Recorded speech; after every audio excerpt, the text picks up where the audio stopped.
शेनवारा दर्यान जाल्ल्या वादळी वातावरणाक लागून मिरामार दर्यावेळेर रियो मार्टिना 2 ही बार्ज मुंगरली। ही बार्ज थंयच्यान हालोवपाक यत्न चालू आसा म्हण माहिती कॅप्टन ब्रागांझान दिल्या।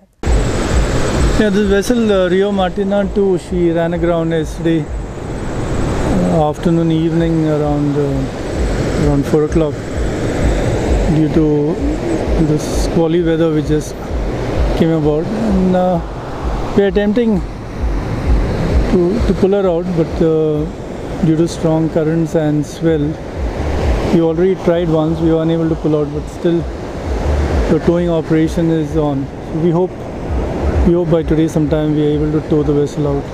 तशेंच वादळी वातावरणाची शिटकावणी आसा, मात गोंयान ह्या वादळाचो परिणाम जावचो ना।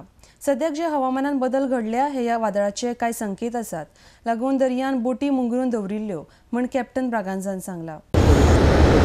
Yeah, there is a storm warning number 2 which has been given. So now we've stopped all operations, and until such time it is restored.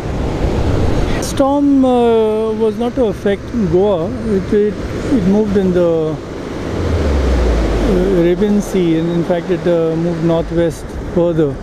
But probably this could be a slight effect of that storm, but it didn't come over our coast, at least, as per the warning reports. RDX को खातीर मिरामारच्यान William Rodriguez.